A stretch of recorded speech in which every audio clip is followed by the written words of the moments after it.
शायद नीतीश कुमार के हाथ में नहीं है बिहारियों को बचाना। कई बार विपक्ष उनसे गुहार लगा चुका है। विपक्ष जितना ज्यादा मजबूती से आज नीतीश कुमार के साथ खड़ा है, नीतीश कुमार को फक्र होना चाहिए कि बिहार कितना ज्यादा सुलझा हुआ अपने लोगों के प्रति सम्मान और प्यार रखने वाला राज्य है। विपक्ष सत्ता में नहीं रहते हुए जिस आदमी को आपने लंगड़ी मार दिया था 2017 में, वो आपसे ये गुहार लगा रहा है कि आपसे अगर नहीं हो रहा है तो चलिए हम लोग मिलजुल के करते हैं, उससे भी नहीं तो आप हमें आदेश दीजिए, हम लेकर के लोगों को आते हैं। आप समझिए कि कहीं ना कहीं नीतीश कुमार या तो कुंठा के शिकार हो गए हैं या अतिरेक के शिकार हो गए हैं। अतिरेक हम इसलिए कह रहे हैं कि जो सूचनाएं उन तक आ रही है वो तो घर से निकल नहीं रहे हैं। आज तक उन्होंने एक डेग भी अपने घर से बाहर निकाल करके किसी भी अस्पताल में, किसी ओकेजन में, किसी धरना प्रदर्शन में या किसी भी तरह के सम्मान में निकलने का जहमत नहीं उठाया। कई ऐसे एमएलए ने, मैं एमएलसी की बात नहीं कर रहा हूं, कई ऐसे एमएलए हैं, एमएलसी लोगों को आप देखिएगा कि वो ठसन में रह रहे हैं। उन्हें तो पता है कि वो रसूख वाले लोग हैं, पैसे वाले लोग हैं, उन्होंने अपना पैसा बना लिया है और पैसे के दम पर वो एमएलसी पुनः बन जाए। कई नेताओं से हमारी बातचीत हुई है, ऑफ द रिकॉर्ड मैं बात ही कर रहा हूं, लेकिन बहुत मजबूती से कह रहा हूं कि कई बड़े नेताओं ने कहा है कि जिस तरह का ये दोनों मिलकर के कर रहे हैं और जिस तरह उनके अगल बगल में बैठे एमएलसी लोग कर रहे हैं, क्योंकि आप देख लीजिए कि सारे लोग ऐसे लोग बैठे हुए हैं। आपका स्वास्थ्य मंत्री एमएलसी है, आपका उप मुख्यमंत्री एमएलसी है, आपका मुख्यमंत्री एमएलसी है, आपका नगर में जो भवन निर्माण मंत्री एमएलसी है, आपका आपदा प्रबंधन का मंत्री एमएलसी है। किसकी बात कर रहे हैं आप? ये सारे लोग ऐसे लोग हैं जो उड़ करके आते हैं, हवाई यात्रा करके और सीधे कुर्सी पे बैठ जाते हैं। तो जिस तरह से इस बार बिहारियों का हर तरह से दोहन हुआ है, चाहे वो भूख से हो, कोरोना से हो, मान सम्मान से हो, भरोसा से हो या हिम्मत बनाने से हो, हर तरफ से सरकार ने उन्हें तोड़ने का काम किया है, कभी भी गले लगाने का काम नहीं किया। तो नीतीश कुमार जब से बीजेपी के साथ गठबंधन में आए हैं कमजोर पड़ गए हैं, उनकी कमजोरी दिख रही है और आज बीजेपी ने उन्हें फिर से धोखा दिया है। कोरोना वायरस को लेकर राजनीति दिन पर दिन गर्म होती जा रही है और दिन पर दिन राजनीति बढ़ती ही जा रही है। अब मामला आ गया है बाहर जो मजदूर फंसे हुए हैं, स्टार्टिंग से मामला चलता आ रहा है, साथ में कोटा में जो बच्चे फंसे हुए हैं उनको लेकर भी मामले कई तरह से घिरते हुए नजर आ रहे हैं। अलग अलग राज्यों से मजदूरों को भगाया जा रहा है, जो प्रवासी बिहारी है उनको भगाया जा रहा है, लेकिन फिर भी नीतीश कुमार कोई भी फैसला लेने से पहले सोच रहे हैं। आखिर वो क्या सोच रहे हैं, किसके लिए वो मजबूर हैं? आज हम बाबा के पास पहुंचेंगे और बाबा से यही बातें जानेंगे। जब विपक्ष सहयोग कर रहा है आपका, जब बीजेपी आपका सहयोग कर रहा है, तो आप मजबूर कहाँ हैं? आपको जब बोला जा रहा है कि सभी को आप बिहार लेते आइए, तो कहाँ मजबूर आप हो रहे हैं? तो यही सब बातों पर हम बाबा से आज चर्चा करेंगे। बाबा, जिस तरह से विपक्ष बोल रहा है कि आप जितने भी बाहर मजदूर हैं, जितने भी स्टूडेंट्स बाहर फंसे हुए हैं, उन सबको बिहार लेकर आइए, और पप्पू यादव ने तो इतना तक कह दिया है कि मैं अपने खुद खर्चे से लेकर आऊँगा बच्चों को, साथ में सोशल डिस्टेंसिंग का पालन करूँगा और क्वारंटाइन करने का उनका इंतज़ाम करूँगा, हर एक चीज़ करने की उन्होंने बात कही है। लेकिन फिर भी कहीं ना कहीं नीतीश कुमार अपना खुद से फैसला नहीं ले पा रहे हैं। आखिर क्या मजबूरियाँ हो रही है बाबा? ऐसा है रवि कि कोरोना सिर्फ एक महामारी लेकर के नहीं आया है जी। बिहार के लिए ऐसे बहुत सारे ताले थे जिसको खोल दिया है। जो भ्रम था वो टूट गया है जी। जो भरोसा था वो छिन्न भिन्न हो गया है। और नीतीश कुमार जो पिछले कई वर्षों से आदर्श पुरुष के रूप में सामने खड़े थे, हम ये नहीं कहेंगे कि उनका आदर्श पुरुष का जो तमगा था वो छीना गया है, पर इतना जरूर कहेंगे कहीं ना कहीं नीतीश कुमार वो नीतीश कुमार नहीं हैं जिन्हें 2005 में बिहार की जनता ने कुर्सी पर बैठाने के लिए, सत्ता देने के लिए और बिहार के विकास के लिए चुना था। चुना तो उन्हें कई बार था, 2010 में भी चुना, 2015 में भी चुना, लेकिन सभी बार चुने जाने का कुछ अलग अलग अंतर था। 2005 में इसलिए चुना था कि उन्होंने कहा था कि बिहार में जंगल राज है जिसे हम समाप्त कर देंगे, और उन्होंने एक सत्ता पर बैठते ही हिम्मत जरूर बिहारियों को दिया था। शायद हो सकता है कि 15 साल पहले थोड़ा जवान होंगे वो जी। 2010 में आए तो लोगों ने इस भरोसे पर दिया कि जो नीतीश कुमार अब तक काम किए हैं उनमें से जो छूट गया है उसके लिए बिना कुछ कहे, नीतीश कुमार ने कुछ भी नहीं कहा, सिर्फ काम के आधार पर लोगों ने उन्हें वोट दिया जी।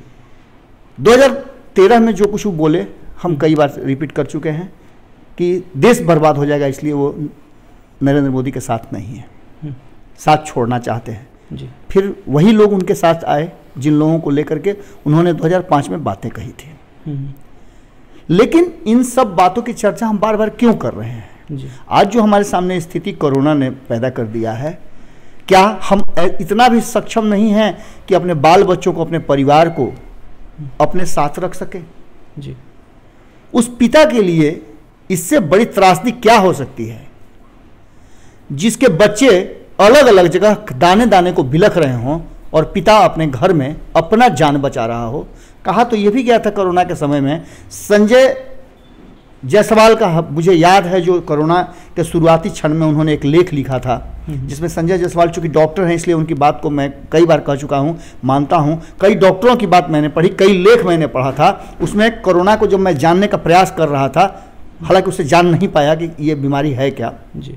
लेकिन उस दौरान जो बातें सामने आ रही थी उसमें यह आ रहा था कि अगर ये पैनिक हो गया, कोरोना बहुत ज़्यादा अपना असर दिखाने लगा, तो ऐसी स्थिति में 60 साल से ऊपर के बुजुर्गों को मरने के लिए छोड़ दिया जा सकता है और जवानों को बचाया जा सकता है। हम पूछना चाहते हैं नीतीश कुमार जी से कि जो लोग गुहार कर रहे हैं, जो बिहार आने की बात कर रहे हैं, जो एक कमरे में, छोटे से कमरे में 10-10 लोग, 15-15 लोग 10x10 के कमरे में रहने के लिए मजबूर हैं, गुहार कर रहे हैं कि हम सब्जी लेने के लिए बाहर जाते हैं या अन्य सामान के लिए बाहर जाते हैं, कहीं संक्रमण हो गया तो हमें कैसे बचाइएगा आप जी। इससे अच्छा है कि हमें अपने गांव बुला लीजिए, हम अपने खेतों में रह लेंगे, मिट्टी खा के जी लेंगे। जैसा कि आपको याद होगा कि शुरुआती दौर में आप लोगों ने जब बाहर से लोग आ रहे थे तो लोगों ने कहा था कि हम मिट्टी खा के रह लेंगे लेकिन अब दोबारा वापस नहीं जाएंगे। इन सब के बाद कहाँ मजबूर है नीतीश कुमार? भाजपा शासित राज्य जो है वो अपने लोगों को वापस बुला रहे हैं और नीतीश कुमार इंतजार कर रहे हैं किसका? प्रधानमंत्री के आदेश का। आखिर क्यों इंतजार कर रहे हैं? क्या भाजपा शासित राज्य के मुख्यमंत्रियों को इस बात का इंतजार नहीं होना चाहिए था जी? कौन किससे वो डर रहे हैं? कौन उन्हें डरा रहा है? क्या उन्हें वोट भारतीय जनता पार्टी के नरेंद्र मोदी, अमित शाह या फिर सुशील मोदी दिलाते हैं? उनको तो इस बात का फक्र होना चाहिए कि उन्होंने भारतीय जनता पार्टी को सत्ता में लाने का काम किया है जी। वोट बैंक उनके पास था। अगर भारतीय जनता पार्टी के पास वोट बैंक होता तो भारतीय जनता पार्टी इतना बड़ा 2014 में जनाधार लेकर के 2015 में फिसड्डी कैसे साबित हो जाती, सत्ता से दूर कैसे हो जाती? लेकिन बिहार की जनता ने नीतीश कुमार और लालू प्रसाद के साथ साथ कांग्रेस पर भरोसा किया था जी। आज भले नीतीश कुमार सत्ता में है लेकिन उनको ग्लानि होती होगी अंदर अंदर कि 2015 में हमने जनादेश का अपमान किया है। शायद उन्हें लग रहा हो कि एक बार फिर से 2020 में जो चुनाव होंगे, अब चुनाव पता नहीं कब हो, कोरोना से हम लोग कब निकल के बाहर आते हैं, लेकिन जब चुनाव होगा तो उन्हें लगता है कि ऐसा नहीं कि हो सकता है गिफ्ट में मुझे मुख्यमंत्री का कुर्सी मिल जाए, जैसा कि अमित शाह ने घोषणा भी कर दिया था कि हमारे नेता यही होंगे। लेकिन उनको इस बात का ध्यान रखना चाहिए कि जिस सुशील मोदी ने यह कहा था कि नीतीश कुमार जी और हम इस बात की घोषणा, चूंकि उनका फैसला तो सरकार का फैसला है ना, उप मुख्यमंत्री हैं तो उनका फैसला निश्चित रूप से, और उस पर मुहर भी लगवाया नीतीश कुमार ने कि बिहार के लोग जहां भी हैं वहीं रहें, उन्हें लाने की जरूरत नहीं। और वही सुशील मोदी जब योगी आदित्यनाथ अपने लोगों को वापस लाते हैं, गुजरात से लोगों को भेजने की बात होती है तो खुशी खुशी उसको उस बात को भी स्वीकार करते हैं। तो ये किस तरह का डबल स्टैंडर्ड है? क्या नीतीश कुमार जी को ये खुली आंखों से नजर नहीं आ रहा है? किसका इंतजार कर रहे हैं नीतीश कुमार जी? क्या मौत का सिलसिला शुरू हो जाएगा? गुजरात में हमने बताया भी था कि गुजरात से जो रिपोर्ट हमारे पास आई थी उसमें कई राज्यों के लोग त्राहिमाम संदेश भेज चुके हैं। 2 लोगों की मृत्यु भी भूख से हो गई है। बिहार के भी एक शख्स की मृत्यु हो गई जो बेगूसराय का रहने वाले थे, रास्ते में चलते चलते उनकी मौत हो गई, डिहाइड्रेशन के कारण हो या जिस कारण से भी हुआ। समय कई खबरें ऐसी भी आई थी कि रास्ते पे चलते हुए गाड़ियों से कुचल कर भी कई लोग घायल हुए थे। इससे भी बड़ी त्रासदी है रवि कि ये तो एक अलग त्रासदी है जिसमें शायद नीतीश कुमार के हाथ में नहीं है बिहारियों को बचाना। कई बार विपक्ष उनसे गुहार लगा चुका है। विपक्ष जितना ज्यादा मजबूती से आज नीतीश कुमार के साथ खड़ा है, नीतीश कुमार को फक्र होना चाहिए कि बिहार कितना ज्यादा सुलझा हुआ अपने लोगों के प्रति सम्मान और प्यार रखने वाला राज्य है। विपक्ष सत्ता में नहीं रहते हुए जिस आदमी को आपने लंगड़ी मार दिया था 2017 में, वो आपसे ये गुहार लगा रहा है कि आपसे अगर नहीं हो रहा है तो चलिए हम लोग मिलजुल के करते हैं, उससे भी नहीं तो आप हमें आदेश दीजिए, हम लेकर के लोगों को आते हैं। आप समझिए कि कहीं ना कहीं नीतीश कुमार या तो कुंठा के शिकार हो गए हैं या अतिरेक के शिकार हो गए हैं। अतिरेक हम इसलिए कह रहे हैं कि जो सूचनाएं उन तक आ रही है वो तो घर से निकल नहीं रहे हैं। आज तक उन्होंने एक डेग भी अपने घर से बाहर निकाल करके किसी भी अस्पताल में, किसी ओकेजन में, किसी धरना प्रदर्शन में या किसी भी तरह के सम्मान में निकलने का जहमत नहीं उठाया है। सबसे ज्यादा जम्मू कश्मीर में आतंकी हमला होता है, हमारे शहीद का शव यहाँ लाया जाता है, उस समय भी वो घर से बाहर नहीं निकलते। सत्ता के कोई लोग नजर नहीं आते हैं। खैर तो ये सब बातें तो अब सिर्फ दर्शन की हो गई हैं। मुझे याद है कि जब अटैक में ऐसे ही सीमा पर हमारे जवान मारे गए थे तो जिस शख्स ने उस समय ये कहा था कि सेना में लोग जाते ही हैं मरने के लिए, उस शख्स को हाथों हाथ भारतीय जनता पार्टी ने अपने आगोश में ले लिया था। जैसे ही वो अलग दूसरी पार्टी से वापस आए तो भारतीय जनता पार्टी, तो खैर ये सब चीज़ तो चलती रहती है, राजनीति अलग है। लेकिन अभी जिस मुद्दे को लेकर के हम लोग यहाँ चर्चा कर रहे हैं रातों रात में, उसमें सबसे बड़ा मुद्दा है कि क्या बिहार के लोग यूं ही तड़प तड़प करके, चिल्ला चिल्ला करके और अपना होश और भरोसा दोनों खो देंगे? बहुत बड़ा प्रश्न है और इस प्रश्न का जवाब सिर्फ देना नीतीश कुमार को है। क्योंकि भारतीय जनता पार्टी उनको क्या आदेश देगी, क्या निर्देश देगी? भारतीय जनता पार्टी ने तो सीधे कह दिया कि आप में क्षमता है तो आपने करें। राज्यों का भी अपना एक अलग सोचने का तरीका होता है, मैकेनिज्म होता है। राज्यों को स्वायत्तता बहुत सारे मामले में है। अस्पताल राज्यों के अंदर में आते हैं। अस्पतालों की स्थिति आप देख ही रहे हैं कि एम्बुलेंस के चलते लोग मर रहे हैं। कल हमने डॉक्टर मनोज जी से बातचीत किया था, जाने माने डॉक्टर हैं, भारतीय जनता पार्टी के किससे भी जुड़े हुए हैं, रोटरी क्लब में बहुत सारे अच्छे डॉक्टर हैं, लोगों का हेल्प भी करते हैं। कई लोगों को उन्हें मदद भी किया है। उनके यहाँ मरीज जब भी जाते हैं तो बहुत सम्मान के साथ, बहुत इज्जत के साथ देखते हैं। उनका भी कहना यह था कि सामने वाले को आप कोरोना संक्रमित मान के चलिए। कल ही उनसे हमारी बातचीत हुई थी, परसों बात हुई थी, माफ़ कीजिएगा। तो उन्होंने कहा कोरोना संक्रमित मानिए। उन्होंने कहा कि हम तैयारियां तो कर सकते हैं लेकिन हमारे पास कोई अभी इसके बचने का इलाज नहीं है। तो इसके बचने का इलाज नहीं है तो फिर भूख का भी इलाज होना चाहिए ना। आपने तो कह दिया। आज प्रधानमंत्री, एक बहुत महत्वपूर्ण बात मैं रवि कह रहा हूं, मैं फर्स्ट जो आपने हमसे पूछा मैं इतना ही बोलूंगा, उससे ज़्यादा मेरी हिम्मत नहीं है बोलने की। क्योंकि जो प्रधानमंत्री ये कहते हैं कि आप अपने पड़ोसियों का ख्याल रखिए, उन्हें खाने पीने का दीजिए, वो मकान मालिक से कहते हैं कि आप किराया माफ़ कर दीजिए, किराए के लिए तंग मत कीजिए, स्कूलों को कहते हैं कि आप लोगों से को परेशान मत कीजिए और फी मत मांगिए, कहते हैं कि अपने कर्मचारियों को आप वेतन भी दीजिए, सब कुछ कहते हैं। लेकिन जब अपने वेतन देने की बात आती है, अपने भत्ता देने की बात आती है तो कट करने लगते हैं। तो जो कई मामले ऐसे बिहार में भी हैं, जिस तरह से आप देखें कि जो ड्राइवर सिटी बस चला देते हैं उनकी 3 महीने तक तनख्वाह नहीं आई है, जो नियोजित शिक्षक है उनकी तनख्वाह नहीं आ रही है। ये बहुत बड़ा नेक्सस है रवि, ये छोटा बड़ा नहीं है। आप के पास सूचनाएं बहुत सीमित आ रही हैं जी। सूचनाएं सीमित इसलिए आ रही हैं कि अखबार और बाकी के सिस्टम जो हैं वो वही बात कह रहे हैं जो उन्हें कहना चाहिए जी। जितना कहने के लिए उन्हें कहा जाता है, और जनता बाहर निकल नहीं रही है कि आपको सभी जानकारियां सामने आएगी और कोई अपोज करेगा। सिंपल सी बात है कि आपकी सरकार है, आपका अखबार है, आप जो मन में आए वो कीजिए। लेकिन एक बात ध्यान में रखिएगा कि लोकतंत्र है और लोग सबसे बड़े हैं। जिस तरह से लोग हमारे पास खबरें भेज रहे हैं और जो जिस तरह से बात लोग कह रहे हैं जी। लोगों में और किसी बात का गुस्सा नहीं है, सिर्फ एक बात का गुस्सा है कि जिस पिता को हमने घर का मुखिया बनाया, जिन पर सारा दारोमदार हमने दिया, उसी ने हमें इस कठिन परिस्थिति में छोड़ दिया और खुद अपने आप को आइसोलेट कर लिया। अब ये सबसे बड़ी बात है कि इस वक्त में बहुत सारे नेता हैं जो घर से बाहर नहीं निकल रहे हैं। तेजस्वी यादव को भी हम कहेंगे कि बाहर नहीं निकल रहे हैं, क्यों निकलेंगे बाहर? मदन मोहन झा बाहर नहीं निकल रहे हैं, कई मौके पर तो उनको ऑफिस जाते हुए देखा गया है। आप लोग भी देखे हैं कि कई जयंतियां मनाया है उन्होंने अपने कार्यालय आकर के। लेकिन खैर तेजस्वी यादव की बात हम कर रहे हैं कि तेजस्वी यादव नहीं निकल रहे, लेकिन तेज प्रताप निकल रहे हैं जी। तेज प्रताप बाहर घर से निकल करके लोगों को खिलाने पिलाने में बहुत सारा चीज उनको पब्लिक डोमेन में भी आकर के लोग देखा है। लेकिन नीतीश कुमार, सुशील मोदी, यही सुशील मोदी हैं जो बाढ़ के समय में किस तरह से भागे थे। भारत लाइव के कैमरे ने ही सबसे पहले कैद किया था उस चीज़ को। तो खैर ये सब बातें हैं, लेकिन इन सब के बीच आप जितना तड़पा रहे हैं बिहारियों को, बिहार में बाहर फंसे लोगों को, और जिस तरह से अलग अलग राज्य उन बिहारियों को निकाल बाहर कर रहे हैं, खदेड़ रहे हैं, उसको खदेड़ना ही कहते हैं हम।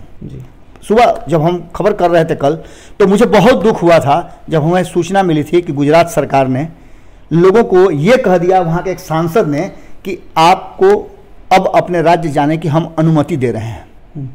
वो अनुमति नहीं था। आप समझिए कि सैकड़ों की संख्या में लोग सड़कों पे आ जाते हैं एक सूचना के बाद कि घर जाने के लिए छूट मिलेगी, रेल नहीं चल रहा है, बसें नहीं चल रही हैं, लोग कैसे घर जाएंगे। लेकिन लोगों की बेचैनी आप समझ सकते हैं। लोगों का कहना है कि हम माड़ भात अपने घर में खा लेंगे, लेकिन हम नीतीश कुमार से कुछ नहीं मांगते हैं, सिर्फ मांगते हैं कि हमें वापस बुला लीजिए। अब इन वापस बुलाने वालों में पूरी तरह से भारतीय जनता पार्टी जब अपने लोगों को बुला रही है, विपक्ष तैयार है कि आप लोगों को बुलाइए बाहर से, तो फिर नीतीश कुमार अकेले ये डिसीजन, कौन उनको मनाएगा इस बात के लिए? कौन मनाएगा? उनकी जिद के खुद संजय जायसवाल कह रहे हैं कि बाहर से बुलाइए। सभी लोगों ने कह दिया रवि, सभी लोगों ने कह दिया है। एक सुशील मोदी हैं जो उनके साथ कह रहे हैं कि बिहार को लोगों को सिर्फ बाहर से नहीं लाना चाहिए, बाकी सभी राज्य के लोगों को लाना चाहिए। इससे बड़ी समस्या जो आने वाली है उसके विकरालता का तो मैं सपना देखता हूं। और बाबा, सुशील मोदी की बात करें तो जिस तरह से विपक्ष के ऊपर भी उन्होंने हमला बोला है, कह रहे हैं कि विपक्ष सहयोग नहीं कर रहा है, जिसके अलावा हम लोग खबर चला रहे हैं हमेशा जो देख रहे हैं, और लोग हमको वीडियो भेज रहे हैं कि विपक्ष के द्वारा जो है सहायता मिल रही है, लेकिन सुशील मोदी उस पर भी बोलते हैं कि सहायता नहीं कर रहा है विपक्ष, कोई भी सहयोग नहीं कर रहा है। रवि, सबसे बड़ी बात है कि मैं एक बहुत गंभीर बात कहने जा रहा हूँ। कई ऐसे एमएलए ने, मैं एमएलसी की बात नहीं कर रहा हूं, कई ऐसे एमएलए हैं, एमएलसी लोगों को आप देखिएगा कि वो ठसन में रह रहे हैं। उन्हें तो पता है कि वो रसूख वाले लोग हैं, पैसे वाले लोग हैं, उन्होंने अपना पैसा बना लिया है और पैसे के दम पर वो एमएलसी पुनः बन जाएंगे। लेकिन एमएलए बनने के लिए आपको जनता के बीच में जाना पड़ता है। जिन लोगों को, जनप्रतिनिधियों को सीधे चुनाव से आना पड़ता है, जनता जिन्हें चुनकर भेजती है, आप उनके चेहरे पर कई हवाइयाँ और फेफड़ियाँ देख करके अंदाजा लगा सकते हैं। कई नेताओं ने मुझे कहा है, कई नेताओं से हमारी बातचीत हुई है, ऑफ द रिकॉर्ड मैं बात ही कर रहा हूं, लेकिन बहुत मजबूती से कह रहा हूं कि कई बड़े नेताओं ने कहा है कि जिस तरह का ये दोनों मिलकर के कर रहे हैं और जिस तरह उनके अगल बगल में बैठे एमएलसीज लोग कर रहे हैं, क्योंकि आप देख लीजिए कि सारे लोग ऐसे लोग बैठे हुए हैं। आपका स्वास्थ्य मंत्री एमएलसी है, आपका उप मुख्यमंत्री एमएलसी है, आपका मुख्यमंत्री एमएलसी है, आपका नगर में जो भवन निर्माण मंत्री एमएलसी है, आपका आपदा प्रबंधन का मंत्री एमएलसी है। किसकी बात कर रहे हैं आप? ये सारे लोग ऐसे लोग हैं जो उड़ करके आते हैं, हवाई यात्रा करके, और सीधे कुर्सी पे बैठ जाते हैं। लेकिन समस्या उन लोगों की, मैं बहुत लोगों की बात कर रहा हूं जो हमेशा अब तक 4 बार 5 बार 6 बार जीत करके आए हैं, विधायक बने हैं लोगों के वोट से। उन लोगों को के चेहरे पर हवाइयाँ उड़ रही हैं, फेफड़ियाँ पड़ रही हैं। ये हकीकत है। लोग भी कह रहे हैं कि इस बार आप मेरे क्षेत्र में आ जाइए। हालांकि हम जानते हैं कि शॉर्ट मेमोरी के होते हैं बिहार के लोग, और बहुत जल्दी कोरोना जितना जल्दी हटे उतना जल्दी लोग भूल जाएंगे। लेकिन एक बात तो तय है कि जिस तरह से इस बार बिहारियों का हर तरह से दोहन हुआ है, चाहे वो भूख से हो, कोरोना से हो, मान सम्मान से हो, भरोसा से हो, या हिम्मत बंधाने से हो, हर तरफ से सरकार ने उन्हें तोड़ने का काम किया है, कभी भी गले लगाने का काम नहीं किया है। जिस तरह से आंकड़े बढ़ रहे हैं बिहार में, अभी आंकड़ा क्या है ऋचा? देखिए, आंकड़े में लगातार रफ्तार तेज है, आंकड़े लगातार बढ़ रहे हैं। अगर मैं 1 सेकंड में आंकड़ा बताऊं तो वो 1 सेकंड के बाद पुराना हो जाता है। तो आंकड़े जो रात में थे वो करीब 300 के करीब होने वाले हैं, यानी कि जिस रफ्तार से बढ़ रहे हैं 300 को छूने के हैं। सबसे पहले मैं आपको बता दूं कि बीजेपी जो है, पहले ही नमन सर हमारे संपादक ने ये बातें क्लियर कर दी थी और ये कहा भी था, बहुत बार उन्होंने कहा है कि बिहार में बीजेपी के सरकार के 2 पक्ष हैं। एक पक्ष जो है वो एंटी नीतीश चलता है और एक नीतीश के पक्ष में चलता है। नीतीश कुमार ने जब केंद्र सरकार से जब पटना हाई कोर्ट ने केंद्र सरकार से जवाब तलब किया, नीतीश सरकार ने यह कह दिया कि मैं अकेले फैसला नहीं ले पाऊंगा। उसके बाद बीजेपी ने खुद को हीरो बनने के लिए प्लानिंग कर लिया। सब जानते हैं कि आज 27 अप्रैल है, आज ही सुनवाई होनी है, लेकिन बीजेपी ने कल ही फैसला दे दिया। और वो बीजेपी जो कि नीतीश के एंटी चलती है और खुद को हीरो बनाने के लिए उन्होंने कह दिया कि कोटा से बच्चे वापस आएंगे, क्योंकि नीतीश सरकार को ये उम्मीद थी कि बीजेपी ही इस पर फैसला करेगी। उन्होंने अकेले कभी कोई डिसीजन लिया नहीं, स्टैंड उनका क्लियर रहता है, लेकिन उन्हें यह पता है कि बीजेपी के साथ अलायंस में है, तो कहीं ना कहीं गठबंधन धर्म भी वो निभाते रहे हैं। और वॉकआउट वो कर जाते हैं सदन में, लेकिन डायरेक्ट रूप से कभी बीजेपी के सामने उन्होंने ना नहीं कहा है। और इस बार भी वो चुप्पी वही बता रहा है कि वो ना नहीं कह सकते हैं। नीतीश कुमार अभी कमजोर पड़ गए हैं, बीजेपी के साथ वो कमजोर पड़ गए हैं। इससे पहले उनका गठबंधन था जब आरजेडी के साथ वो काफी मजबूती से खड़े रहते थे क्योंकि दोनों में समानताएं थी। आरजेडी और जेडीयू ये दोनों की सोच, ये दोनों की जो विचारधारा है वो सेम थी, लोहिया को मानने वाले थे। लेकिन अब क्योंकि बीजेपी संघ की विचारधारा के साथ अब इनको काम करना पड़ा, तो कहीं ना कहीं असमंजस की स्थिति बन रही है। दोनों में बिल्डअप नहीं हो रहा है, एक रिलेशनशिप बिल्डअप नहीं हो रहा है। शायद यही वजह है कि खटास थी और नीतीश कुमार ने ये विश्वास किया था कि बीजेपी अब इस पर अपनी राय देगी, लेकिन बीजेपी ने उल्टा खाता खोल दिया, नीतीश कुमार को धोखा दे दिया एक बार फिर से। और उन्होंने पहले ही यानी कल ही उन्होंने कह दिया कि वो कोटा में जो बच्चे फंसे हैं उन्हें वापस बिहार लाया जाए, क्योंकि उन्हें खुद को हीरो बनाना था। बिहार में बीजेपी वाले खुद को हीरो बनाना चाहते थे, शायद यही वजह है। तो इस चीज में नीतीश कुमार जो है वो थोड़े पीछे रह गए। तो अब उन्हें सोचने की जरूरत है कि आखिर जिसके भरोसे वे बैठे हैं वो उनका साथ कब कब देते हैं, किन किन स्थितियों में बीजेपी और जेडीयू के साथ खड़ी रहती है। तो ये अब नीतीश को सोचने की जरूरत होगी, क्योंकि उन्हें सबसे पहले अपनी जनता की भावनाओं को सोचना चाहिए। 15 साल से हम नीतीश सरकार बना रहे हैं अपने बिहार में। आरजेडी भी थी, शायद कई लोग ये भी कहते हैं कि आरजेडी के कारण नीतीश की सरकार बनी है, लेकिन कहीं ना कहीं नीतीश सरकार ने भी किया है। उन्होंने जो साइकिल योजना दिया, लड़कियों को पढ़ने के लिए प्रेरित किया, कई ऐसे चीजें हैं, सड़क बनवाई। तो चीजें हैं जो पॉजिटिव है, नीतीश सरकार के पक्ष में है, जो उन्होंने काम किया है। और इसका हमने पहले भी जब उस समय राजनीति चलती थी, उस समय ये नहीं आया था, कोरोना नहीं आया था, उससे पहले भी हमने कई चीज़ें दिखाई थी। जिस तरह से सड़क बनवाया उन्होंने, तो वो यहाँ के जज हैं आपके हाई कोर्ट के, वो जब गया जाते हैं तो वो ट्रेन से आना प्रीफर करते हैं, तो उसमें उनकी पोल खुल गई। उसके अलावा साइकिल योजना के बारे में भी हमने कई लोगों से बात किया कि साइकिल योजना दिया, पोशाक योजना दिया। उसके बाद भी लोगों से पूछा गया तो लोगों ने साफ तौर पर कहा कि ठीक है, इससे बच्चे नहीं आएंगे, बच्चों को चाहिए शिक्षक कहाँ है आपके पास।